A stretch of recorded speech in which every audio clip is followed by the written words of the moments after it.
शहीद घोषणा गरेकोमा त्यस निर्णयमा मैले हस्ताक्षर गरेँ।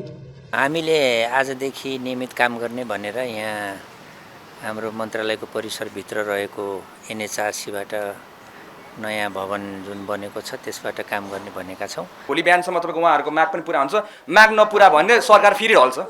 नेपाली नागरिकमाथिको यो आक्रमण हो।